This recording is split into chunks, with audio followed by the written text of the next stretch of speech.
తనతో ఆ రోజు మాట్లాడిన దగ్గర నుంచి విమల ఎందుకో చిక్కిపోతున్నట్లుగా అనిపించసాగింది యోగికి. ఆమె సరిగ్గా తిండి తినడం లేదు. మొహం పాలిపోతోంది. ఏంటక్క, నువ్వేదో దిగులుతో బాధపడుతున్నట్లున్నావు, నాకు చెప్పవు అన్నాడు ఒకసారి. నేను దిగులు పడ్డమేమిట్రా పిచ్చివాడా? నవ్వడానికి ప్రయత్నించిందామె. అది కదక్క, నువ్వు బాగా చిక్కిపోతున్నావు, ఏదో ఉంది, నాకు చెప్పవు. నేనా? చిక్కడమా? తన శరీరం వైపు ఒకసారి చూసుకుంది. దుఃఖలా ఉంటేను. ఇంకా ఆమె నుంచి తానేమీ లాగలేను అనుకున్నాడు యోగి. అంతటితో వదిలిపెట్టేశాడు. తనకు తెలియకుండా ఇంట్లో ఏదో గొడవ జరుగుతుందనిపించింది. ఏంటది? అసలేం జరుగుతోంది? అంతు పట్టలేదు అతనికి. ఓ రోజు రాత్రి ఎప్పట్లాగే అతను బయట పడుకునున్నాడు. పక్క మంచం మీదకి ఇంకా అక్క రాలేదు. ఆమె ఇంకా ఇంట్లోనే ఉంది, తల్లితో తండ్రితో పాటు. రాత్రి 9 దాటింది అప్పటికి. సామాన్యంగా పల్లెటూర్లలో అంతా అప్పటికి ఎవరి పక్కల మీదకు వాళ్ళు చేరుకుంటారు. అక్క ఇంకా రాలేదేమిటా అని ఆశ్చర్యపడుతున్నాడతను. అంతలో హఠాత్తుగా లోపల నుంచి దడేలుమంటూ తలుపులు మూసుకున్నాయి. ఏంటి? ఏం జరిగింది? లోపల నుంచి తండ్రి ఎవరినో దబదబా గుద్దుతున్న చప్పుడు వినిపించసాగింది. చప్పున యోగి లేచి తలుపు వద్దకు పరిగెత్తాడు. లోపల నుంచి తండ్రి ఎవరినో బాదుతూ ఉన్నాడు. ఊరుకోండి, చచ్చిపోతుంది, దాన్ని చంపకండి, తగ్గు స్వరంతో తల్లి అంటోంది. చంపేస్తాను, పీడ పోతుంది. అంతే తగ్గు స్వరంతో తండ్రి అంటున్నాడు. నోరు నొక్కుకుంటూ ఎవరో సన్నగా ఏడుస్తున్న రోదన ధ్వని లోపల నుంచి. ఆ స్వరం అక్క విమలది. యోగికి కాళ్ళు వణకసాగాయి. నాన్న, తలుపు తీ! అమ్మా, తలుపు తీవే! తలుపును బయటనుంచి బాధసాగాడు. లోపల ఎవరో తలుపు వద్దకు పరిగెత్తుకొచ్చిన చప్పుడు. తలుపు తీయకు, తీస్తే చంపేస్తాను. తండ్రి స్వరం. తీస్తాను, మీరేమన్నా చేయండి గాని తీస్తాను, తల్లి అంటోంది. చటుక్కున తల్లి తలుపు తెరిచింది. రారా యోగి, మీ నాన్న అక్కను చంపేస్తున్నాడ్రా. యోగిని రెక్కపుచ్చుకుని ఒక్క ఉదుటున్న లోపలికి లాగి మళ్ళీ తలుపేసిందామె. ఏంటమ్మా, ఏమైంది? అప్పుడు చూశాడు యోగి లోపలి దృశ్యాన్ని. అక్క జుట్టు తండ్రి చేతిలో ఉంది. జుట్టు పట్టుకుని విమలను నేల మీద ఈడుస్తూ వీపు మీద గుద్దుతున్నాడాయన. ఒక్కోసారి కాలితో పిడీమని తంతున్నాడు. చప్పున యోగి అక్కడికి చేరుకున్నాడు. నాన్న, ఏంటిది? అక్క జుట్టు వదులు! తండ్రి చేతిలోంచి అక్క జుట్టు వదిలించడానికి ప్రయత్నించాడు. వదులానా, ముందు జుట్టుదులు. ఒరేయ్, ఇది ఇది ఏం చేసింది అక్క? ఏం చేసిందా? దాన్ని అడుగు. మన పరువు కూల్చింది. ఏం చేసినా గాని నాన్న, ముందు అక్క జుట్టు వదులు. వదలనురా, దీన్ని చంపిగాని వదలను అంటూ మళ్ళీ పెడిమని విమలను తన్నాడాయన. ఆ తన్నుకు బాధతో విలపిస్తూ ఇంతెత్తుకు ఎగిరిపడింది విమల. నాన్న! గద్దిస్తున్నట్టుగా అరిచాడు యోగి. తండ్రి మొహంలోకి తీవ్రంగా చూశాడు. పశువు తన్నినట్లు ఏంటా తనడం నాన్న? ముందు అక్క జుట్టు వదులు! తన చేతిని పట్టుకున్న యోగి వేళ్లు కోపంతో బీసుకుంటుండడాన్ని గమనించాడాయన. కూతురు జుట్టును వదిలేశాడు. ఊడిపోయిన జుట్టును ముడన్నా వేసుకోకుండా విమల తలను ఒళ్ళోకి వాల్చుకుని వెక్కి వెక్కి ఏడవసాగింది. ఏంటమ్మా, ఏమైందసలు? తల్లిని అడిగాడు యోగి. ఏం చెప్పమంటావురా నాయనా, ఎక్కడి పాపమో గాని అక్కకు 4వ నెల. ఉలికి పడ్డాడు యోగి. ఏంటి? ఇదేంటి? నిజమా అమ్మా? నిజంరా యోగి. ఆ పాపానికి కారణం ఎవరంటే ఎంతకే చెప్పదు, ఏడుస్తూ కూర్చుంటుంది. పాపం మీ నాన్న మటుకు ఏం చేస్తారు చెప్పు? యోగికి కాళ్ళు చల్లబడ్డట్టుగా అయింది. అక్కవైపు చూశాడు. మోకాళ్లలో తల దాచుకుని ఉండడం వల్ల ఆమె తల వెనక భాగము, భుజాలు, వీపు, మోకాళ్ళ చుట్టూ దండగా చుట్టుకున్న సన్నటి పొడుగాటి చేతులు కనిపిస్తున్నాయి. వెక్కుతుండడం వల్ల ఉండుండి ఆమె భుజాలు ఎగిరి పడుతున్నాయి. ఎవరి తప్పు? అక్కదా, తండ్రిదా, తల్లిదా, తనదా? వయసు ముదిరేదాకా పెళ్లి చేయకుండా ఉంటే ఆమె మాత్రం కోరికలకు తట్టుకోలేక ఏం చేస్తుంది? ఈ బాపతు సంఘర్షణను భరించలేకే ఆమె తనతో మొన్న ఆ రకంగా మాట్లాడిందా? తండ్రి వైపు చూశాడు యోగి. ఆవేశంతో రొప్పుతూ ఆయన కూతురు వైపు కోపంగా, క్రూరంగా చూస్తున్నాడు. అర్బకపు రైతు, కట్నమిచ్చే స్తోమత లేక కూతురికి పెళ్లి చేయలేక కూర్చున్నాడు. ఫలితం అనుభవిస్తున్నాడు. పరువు పేర, సాంప్రదాయం పేరిట ఆయన అహం ఇప్పుడు దెబ్బతింది. ఏం చెయ్యాలో తోచక కూతురి మీద తన ప్రతాపాన్ని చూపుతున్నాడు. నిస్పృహకు పరాకాష్ట. యోగి చూపులు తల్లి మీదకు మళ్ళాయి. చెంగుతో కళ్ళు తుడుచుకుంటున్నామే. ఆమె చేయగలిగింది మట్టుకు ఏముంది? నిమిత్త మాత్రురాలు. అవసరం వచ్చినప్పుడు ఇంట్లో అందరి అవసరాలు చూస్తుంటుంది. ఇంట్లో వాళ్ళ ఉద్వేగంలో పాలు పంచుకుంటుంది తప్ప మరేం చేయగలదు? మరి తను? యోగికెందుకో అక్కడున్న తాము నలుగురు ఏదో అదృశ్య చట్రంలో ఇరుక్కుపోయున్నట్లు, ఏమీ చేయలేని నిస్సహాయత్వంలో, ఏం చేయడానికి కుదరని అస్వతంత్రంలో ఉన్నట్లుగా అనిపించింది. దాన్ని ఇప్పుడు కొడితే ఏమొస్తుంది? ఏం చేయాలో ఆలోచించండి. తల్లి మాటలతో ఈ లోకంలోకి వచ్చాడు యోగి. చేయడానికేముంది? ఆచారి కాళ్ళు పట్టుకుని పిండం తీసేయడానికి ఏముందో మాకు అడగాలి. అప్పటిదాకా ఏడుస్తున్న విమల కాస్త ఆ మాటలు వినగానే ఏడుపు మానేసి చివ్వున తల పైకెత్తింది. రెండు చేతులు పైకెత్తి దండం పెట్టింది. వద్దు నాన్న, వద్దు. నా పాటలు నేను పడతాను గాని గర్భస్రావం మట్టుకొద్దు. నిజమేనండి, అంది తల్లి. ఇన్ని నెలలొచ్చాక గర్భస్రావం చేయిస్తే ముందు దాని ప్రాణాలకే ఎసరొస్తుందేమోనండి. చస్తే పీడ పోతుంది. ఎవరు చేశారంటే చెప్పి చావదాయే. ఎవడు చేశాడో చెబితే వాడి కాళ్ళు పట్టుకునన్నా ఒప్పించొచ్చునని నా తాపత్రయం. మొదనష్టం మొండ చేసింది చాలక ఇంకా మొండితనం కూడా. రేపే ఆచార్య వద్దకు వెళ్ళొస్తాను. అప్పటి వరకు తాను కూర్చున్న చోటు నుంచి కదలని విమల తండ్రి మాటలు వినగానే చటుక్కున పాక్కుంటూ పోయి ఆయన కాళ్ళు రెండు వాటేస్తుంది. నీ కాళ్ళు పట్టుకుంటాను నాన్న, పిండం మట్టుకు తీసేయించొద్దు. ఏడవ సాగింది. కూతురి చేతుల నుంచి కాళ్లను విదిల్చుకుని అవతలకు జరిగాడు తండ్రి. చత్ వేదవమండ చేసింది చాలక ఒకళ్ళు కాళ్ళు పట్టుకోవడం, ఒకళ్ళు విదల్చడం, ఒకళ్ళు అరవడం, ఒకళ్ళు ఏడవడం, అదంతా యోగికి పరమ దుర్భరంగా అమానుషంగా అనిపించసాగింది. ఆ సమయాన తానక్కడ లేకుండా ఉంటే బాగుండనిపించింది. సడన్ గా అతనికి ఏదో అయ్యింది. మాటలు వినిపించడం మానేశాయి. విమల ఏదో అంటోంది. తండ్రి ఏదో అరుస్తున్నాడు. తల్లి ఏడుస్తోంది. వాళ్ళేదో పెద్ద దళసరి అద్దం అవతల నుంచి మాట్లాడుతున్నట్లు అనిపించసాగింది. వాళ్ళ నోళ్లు కదులుతున్నాయి. మాటలు వినిపించడం లేదు. వాళ్ళ మొహాలు వికారంగా వంకర్లు తిరుగుతున్నాయి. ఏంటి, ఏం జరుగుతోంది? తానేదో మూకీ సినిమా చూస్తున్నట్లు, తానందులో పాత్రధారి కానట్లు అనిపించసాగింది అతనికి. అంతలో అతనికి ఎదురుగా జరుగుతున్న దృశ్యం మారింది. విమల గబగబా లేచి తన బట్టల్ని మూటగట్టుకుని ఆ మూటను భుజానికి తగిలించుకుంది. తల్లి వెళ్ళి ఆమె మూటను లాక్కోవడానికి ప్రయత్నిస్తోంది. సడన్ గా యోగికి చెవులు పనిచేస్తున్నట్లు వాళ్ళ మాటలు మళ్ళీ వినిపించసాగాయి. ఎక్కడికి వెళతావే? వద్దమ్మా, వద్దు, తల్లంటోంది. కాళ్ళెరగొట్టి మూల పడేస్తాను. ఎక్కడికి పోతావు? ఇంట్లోకి చావు, తండ్రి అంటున్నాడు. ఏంటమ్మా, ఏంటి? పురంలోకి వచ్చినట్లుగా అడిగాడు యోగి. గర్భస్రావానికి ఒప్పుకోదట్రా, ఇంట్లోంచి వెళ్ళిపోతుందట అక్క. ఎక్కడికి పోతావే? చంపేస్తాను, లోపలికి నడు ముందు. తండ్రి మళ్ళీ ఆమె జుట్టు పట్టుకున్నాడు. నాన్న, అనుకోకుండా కూతురు స్వరంలో కర్కసత్వానికి ఉలికి పడ్డాడాయన. ముందు నా జుట్టుదులు, అంతే తీవ్రతతో ఆమె మళ్ళీ అంది. అప్రయత్నంగా ఆయన చెయ్యి ఆమె తల మీద నుంచి జారిపోయింది. 30 ఏళ్ళొచ్చినా కూతురుకు పెళ్లి చేసే బాధ్యత తెలీదు గాని అధికారాలు బాగానే తెలుసు. చిరుతపులిలా బుస కొడుతూ మూటను చేతిలో పట్టుకుని తలుపు తెరుచుకుని బయటకొచ్చింది విమల. అంతవరకు గట్టిలా నిలబడిపోయి ప్రేక్షకుల్లా చూసిన యోగి అప్పుడు తేరుకున్నాడు. అక్క, ఆగు. గుమ్మం దాటి 10 అడుగుల దాకా నడిచిన విమల ఆగి వెనక్కు తిరిగి చూసింది. ఏంటి అన్నట్లున్నాయి ఆమె చూపులు. నేను కూడా వస్తున్నానక్క. గబగబా బట్టల్ని సూట్ కేసులో సర్దుకుని సూట్ కేసును చేత్తో పట్టుకుని గుమ్మం దాటి అక్కను కలుసుకున్నాడు యోగి. గుమ్మం వద్దకు వచ్చినప్పుడు మాత్రం చిన్నగా తనలో తాను గొణుక్కున్నాడు. నన్ను క్షమించమ్మా. అక్క తమ్ముళ్ళిద్దరూ ఆ చీకట్లో వీధిలోంచి నడవసాగారు. వెనక గుమ్మంలో నిలబడి తండ్రి కోపంగా చూడసాగాడు. తల్లి దిగులుగా చూస్తోంది. ఎక్కడికి వెళదామక్క? ఎక్కడికో చోటికిరా, ఈ ఊళ్ళో ఉండద్దు. ఏదన్నా పట్టణానికి వెళ్ళిపోదాం. ఊరి చివర పెద్ద చెరువు వద్దకు వచ్చారు వాళ్ళు. వీధులన్నీ చీకటిగాను నిర్మానుష్యంగానూ ఉన్నాయి. ఆ చివర ఎక్కడో ఒక ఇంటి కిటికీలోంచి మాత్రం వెలుతురు కనిపిస్తోంది. ఇంత రాత్రివేళ ఎక్కడికి వెళదామక్క? ముందు ఎక్కడన్నా ఈ రాత్రికి తలదాచుకుందాం. ఎక్కడ దాచుకుందాం? స్వరాజ్యమక్కయ్య వాళ్ళిల్లు ఈ వీధిలోనే కదూ. ఈ రాత్రికి అక్కడ ఉందాం. ఈ ఊళ్ళో ఉండడం నాకు ఇష్టం లేదు యోగి. పాపం నాన్న వాళ్ళను ఇబ్బంది పెట్టినట్టు అవుతుంది. ఆమె ఇంకా తల్లిదండ్రుల గురించి ఆలోచిస్తోంది. తన గురించి ఆలోచించడం లేదు. ఈ ఒక్క రాత్రేనక్క, తెల్లారి ఆలోచిద్దాం ఎటు పోవాలో ఏం చెయ్యాలో. సరే. అంత రాత్రి వేళ వాళ్ళిద్దరినీ ఆ స్థితిలో తమ ఇంటి ముందు చూడగానే స్వరాజ్యం వాళ్ళు ఆశ్చర్యపోయారు. వాళ్ళు చెప్పింది విన్నాక అమ్మో అంటూ గుండెల మీద చేతులు వేసుకున్నారు సుశీల, స్వరాజ్యమును. మేం లేమమ్మా, ఇది మట్టుకు మీ ఇల్లు కాదు, ఇక్కడే ఉండండి అంది స్వరాజ్యం. అవమానంతో కుంగిపోతూ విమల చీకట్లోకి తప్పుకోవడం చూసి అక్కడున్న ఎవరూ ఇంకా ఆమెను ఏమీ సాహసించలేకపోయారు. ఆ రాత్రల్లా యోగి తెగ ఆలోచించాడు.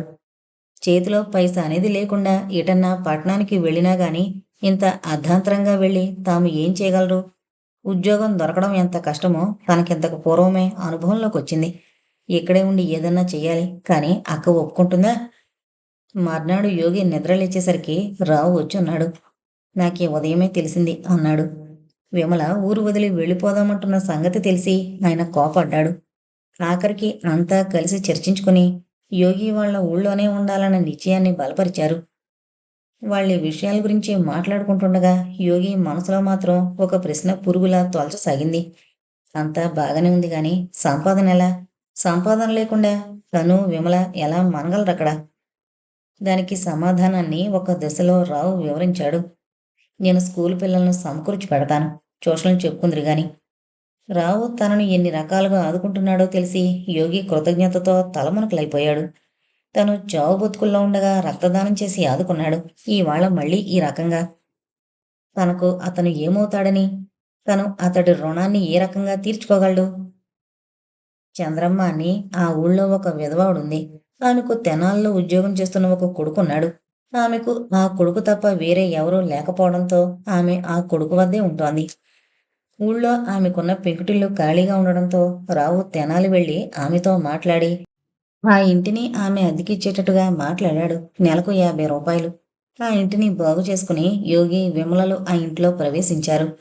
ఇంటికి తాత్కాలికంగా అవసరమైన బియ్యం, పప్పుల్లాంటివి, కొన్ని అవసరమైన వంట సామాగ్రిని సుశీల వాళ్ళు సమకూర్చి పెట్టగా రావు వాళ్ళు పక్కబట్టలిచ్చి ఓ 100 రూపాయల్ని విమల చేతిలో పెట్టారు. తాత్కాలికంగా ఖర్చుల కొంచెమంటూ. 2 రోజులు గడిచాయి. ఆ మధ్యాహ్నం యోగి నిద్రపోదామనుకుంటుండగా ఇంటి ముందు ఎవరో ఎడ్లబండిని ఆపుతున్న చప్పుడు వినిపించింది. ఎవరా అనుకుంటూ గుమ్మంలోకొచ్చి చూశాడు. సవారీ బండి వెనక నుంచి కిందకి దిగుతోంది వైశాలి. నీకు కబురన్నా చేయలేదేమిటి? లోపలికొస్తూ అన్నదామె. వైశాలొచ్చిందని తెలిసి మైథిలి, సుశీల కూడా వచ్చారు. అంతమంది తన కోసం బంధువుల్లా ఆత్మీయంగా రావడం చూసి యోగికి చాలా సంతోషమేసింది. అవునుగాని మరి సంపాదనెలా? కాసేపయ్యాక సందేహిస్తూ అడిగింది వైశాలి. మాస్టారు ట్యూషన్లు కుదురుస్తామన్నారు, సుశీల చెప్పింది. ట్యూషన్లు బాగానే ఉంటాయి గాని కొద్దిసేపు ఆలోచించింది వైశాలి. తర్వాత ఆమె యోగి వైపు తిరిగింది. నేను సంగతి చెబుతాను, చేస్తారా?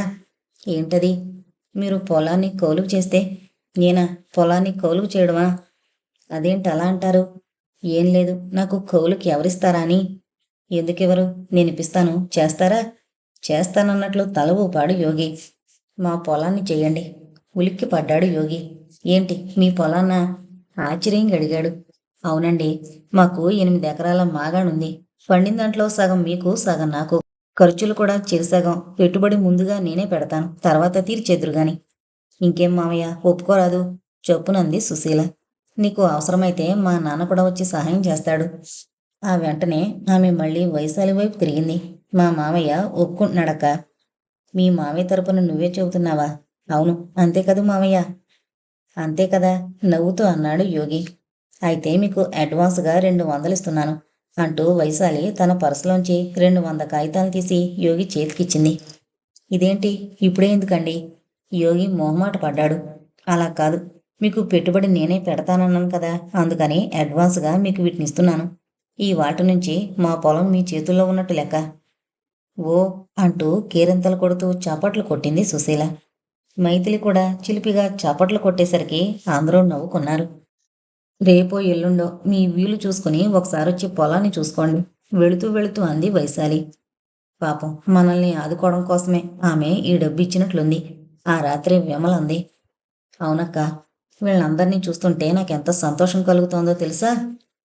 ఊరికి 4 కిలోమీటర్ల దూరంలో ఉంది వైశాలి పొలం. పొలమంతా ఒక్కచోటే ఉంది. అంతా బాగానే ఉంది గాని ఒక్కోసారి నీళ్ల దగ్గరే గొడవలవుతుంటాయని అర్థమైంది.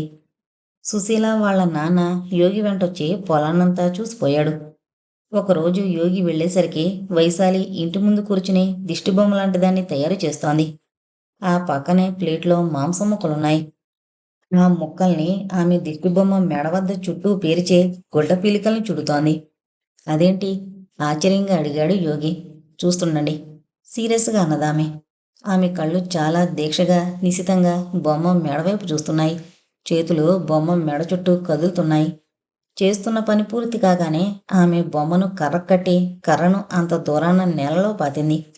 ఇప్పుడు ఆ బొమ్మ మెడ భూమికి దాదాపు 6 అడుగుల ఎత్తులో ఉంది. తర్వాత ఆమె చావిట్లోకి పోయి కుక్కను విప్పదీసి వెంట పెట్టుకుని వచ్చింది. నల్లటి కుక్క, బలమైన కుక్క.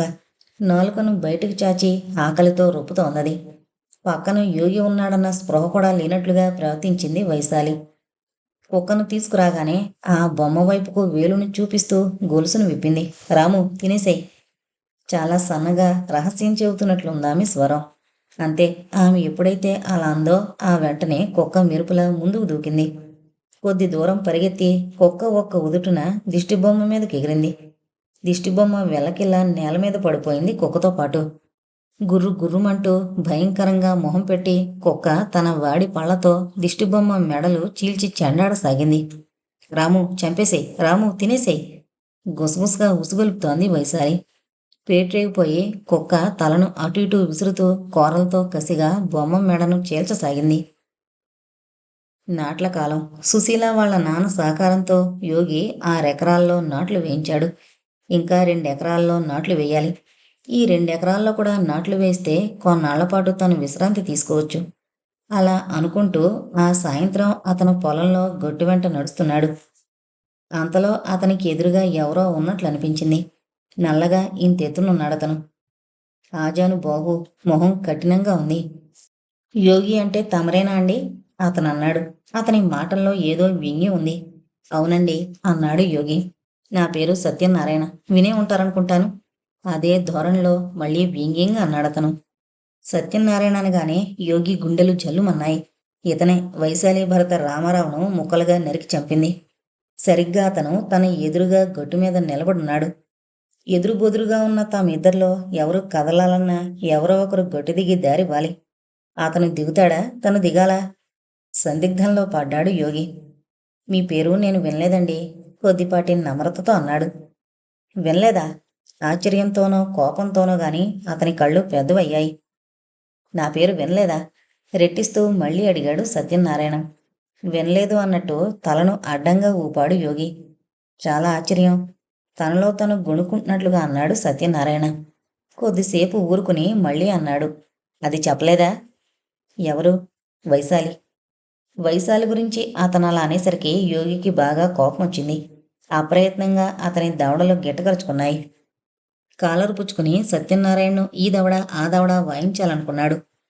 అయితే ఆ క్షణాన అతనికి అక్కమ్మ చెరువు వద్ద తనకు కనిపించిన వైశాలి భర్త రామారావు శరీర ఖండాలు గుర్తుకొచ్చాయి. రామారావును ఆ రకంగా నరికి చంపింది ఈ సత్యనారాయణేనన్న సంగతి మనసులో మిదిలింది. తమాయించుకున్నాడు. చూడండి, మనకు దగ్గరగా లేని వాళ్ళ గురించి, అందున ఆడవాళ్ల గురించి అలా మాట్లాడడం భావ్యం కాదు. ఆ మాటలు వినగానే సత్యనారాయణ యోగి గుండెల మీద చేయివేసి అవతలకు నెట్టాడు. ఏంటి, నువ్వు నాకు నీతులు చెబుతావా? మరోమారు యోగి గుండెల మీద చేయివేసి మళ్ళీ నెట్టాడతను. నువ్వెంత, నీ కథ ఎంత, నువ్వు నాకు నీతులు చెబుతావా? అతని బలానికి అర్భకుడైన యోగి తట్టుకోలేక గట్టు మీద నుంచి తూలి చేలో పడ్డాడు. నాట్లేయడం కోసం తడిపిన పొలం కావడంతో యోగి బట్టలకు నీళ్లు బురద బాగా అంటాయి. బురదను దులుపుకుంటూ లేచి నిలబడ్డాడు. నిలబడ్డాక ఒకసారి చుట్టూ చూశాడు. దగ్గరలో ఎవరూ మనుషులు లేరు. అతను తన్నలా తోయడం, తను కింద పడ్డము యోగికి చాలా అవమానం అనిపించింది. ఏం చేయాలో అర్థం కాలేదు. అదే సమయాన యోగికి ఒక విషయం గుర్తుకొచ్చింది. ఇంటి వద్ద తండ్రి గాని తల్లి గాని తనను ఏమన్నా అంటే గబాలన కోపం వచ్చేది అతనికి. రోషంగా ఎదురు తిరిగి మాట్లాడేవాడు. అవమానాన్ని తట్టుకోలేనట్లు, కించబరిస్తే సహించేది లేదన్నట్లు ప్రవర్తించేవాడు. మరిప్పుడు సత్యనారాయణ తనను తోసి కింద పడేశాడు. ఎంత అవమానం అది! అయినా తను అతని మీద ఎందుకు కోపాన్ని ప్రదర్శించలేకపోతున్నాడు? ఎందుకో తిరగబడలేకపోతున్నాడు? భయం అది. అవునని ఒప్పుకోవడానికి అతని మనసు అంగీకరించలేదు. అదొక ఆత్మవంచన. మనుషుల కోపతాపాలు అయిన వాళ్ల వద్ద ఒక రకంగానూ, బలవంతులు బయట వాళ్ల వద్ద మరో రకంగానూ బయటపడుతుంటాయి కావాలు. యోగికి తన మీద తనకు చిరాకు వేసింది. ఒరే అక్కుపక్షి, ఈ సంగతి విను. సత్యనారాయణ మాటలతో ఈ లోకంలోకొచ్చాడు.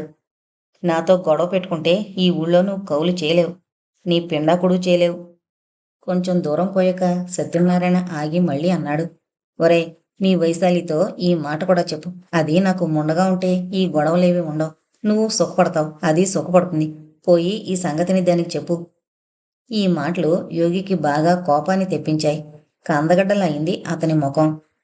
ఏం కూసావురా అంటూ ఒక్క ఉదుటున అతను వెళ్ళి సత్యనారాయణను చేరుకున్నాడు. కుడి అరచేతితో ఈడ్చి సత్యనారాయణ చెంప మీద చెరిచాడు. జాగ్రత్త, మరొక మాట ఆమెను ఏమని అన్నావంటే చంపేస్తాను.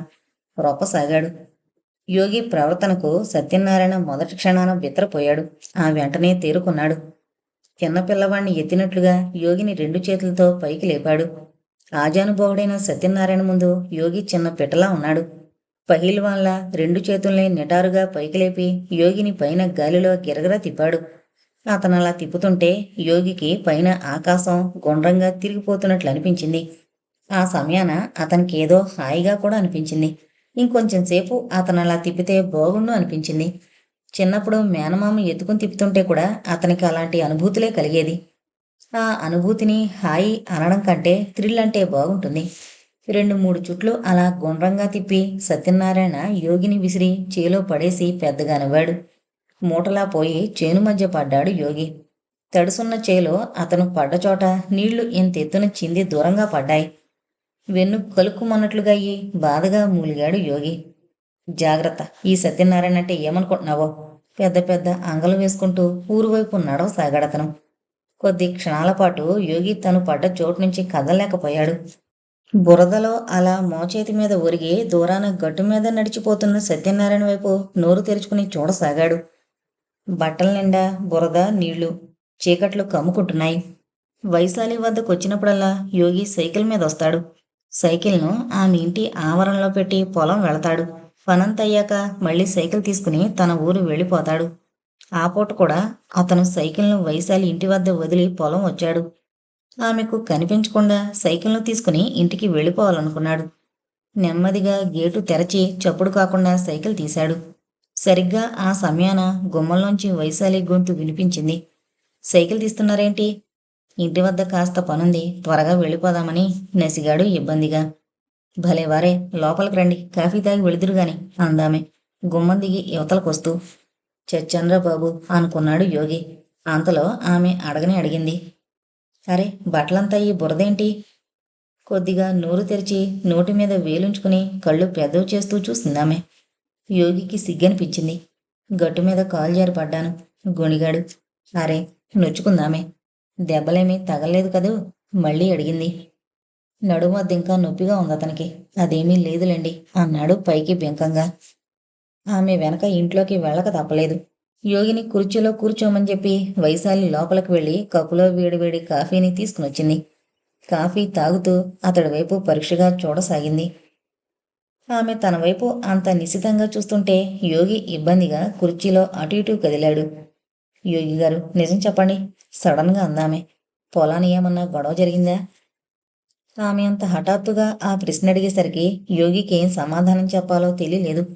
ఎలా పసిగట్టిందామె? అదేమీ లేదు, ఎందుకలా అడిగారు అన్నాడు. సమాధానం చెప్పకుండా ఆమె అతని వైపు సూటిగా చూసింది. గొడవ జరిగిందని తెలుస్తూనే ఉంది. ఎవరు? సత్యనారాయణతోనేనా? మళ్ళీ అడిగిందామె. ఇక తాను ఆమె నుంచి దయలేడు. ఆమె కళ్ళలోకి చూస్తూ అవునున్నట్లు తల ఊపాడు. తాగేసిన ఖాళీ కప్పుల్ని తీసుకుని లోపలికి వెళ్ళింది వైశాలి. ఎందుకు జరిగింది గొడవ? తిరిగొస్తూ అడిగింది. సత్యనారాయణ తనతో గిల్లి కజ్జం పెట్టుకుని గట్టు మీద నుంచి తొయ్యడం దాకా చెప్పాడు యోగి. తర్వాత తర్వాతేముంది? నేను కాలు జారి చేలో పడ్డాను. అప్పుడయ్యాయి ఈ బురద నీళ్లును. వైశాలి కొద్దిసేపు అతని ముందు అటు ఇటూ పచార్లు చేసింది.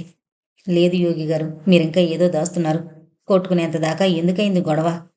యోగికి నవ్వాలో ఏడవాలో అర్థం కాలేదు. కొట్టుకోవడమా? 2 చేతులు కలిస్తే చప్పుడవుతుంది. కానీ ఇక్కడ రెండో చేయి కలవకుండానే చప్పుడైంది. అతడు తనను ఎత్తి అవతల పడేశాడు.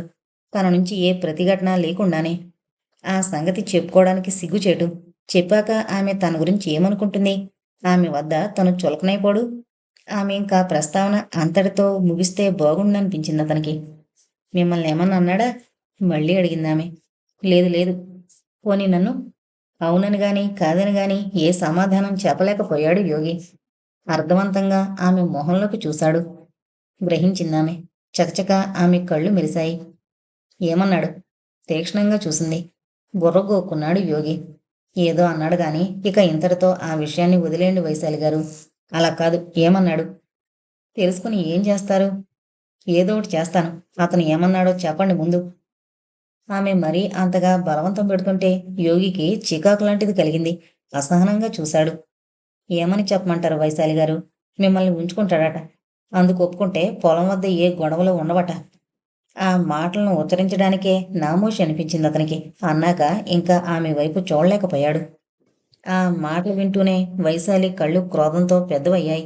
ఆమె ముక్కుపుటాలు కొద్దిసేపటిదాకా అదిరాయి. చాలాసేపటిదాకా అక్కడ నిశ్శబ్దం రాజ్యమేలింది. చీమ చిటుక్కుమంటే వినిపించేంత నిశ్శబ్దం. ఆఖరికి వైశాలి తనను తాను తమాయించుకుంది. సచ్చినోడు, వాడికి చావు మూడింది. చిన్నగా గొణిగిందామె. ఆ రోజు యోగి అదృష్టమేమీ బాగున్నట్టు లేదు. అతను ఇంటికి తిరిగొస్తుంటే దారిలో సైకిలు పంచరైంది. దిగి సైకిల్ను నెట్టుకుంటూ ఊళ్ళోకి ప్రవేశించేసరికి రాత్రి 9 దాటింది. అప్పటికి ఊరంతా సద్దుమణిగి వీధులు నిర్మానుష్యంగా ఉన్నాయి. రామమందిరం వద్ద మాత్రం 3 మనుషులు కూర్చుని కబుర్లు చెప్పుకుంటున్నారు. ఎవర్రాది? సైకిల్ నెట్టుకుంటూ వస్తున్న యోగిని చూసి వాళ్లలో ఒక మనిషి కేకేశాడు. నేను పెద్దయ్య, యోగిని. ఓరి నువ్వట్రా? ఇప్పటిదాకా ఉన్నావేంటి? ఎక్కడ్నుంచి వస్తున్నావు? మొసలపాడు వెళ్ళాను పెద్దయ్య. దారిలో సైకిల్ పంచరైంది. అలాగా, సర్లే వెళ్ళు. ఇంకా అన్నం తిన్నావో లేదో? వాణ్ణి చూస్తే జాలేస్తోంది పాపం. దూరమవుతున్న యోగికి వాళ్లలో ఎవరో తన గురించి అన్నం వినిపించింది.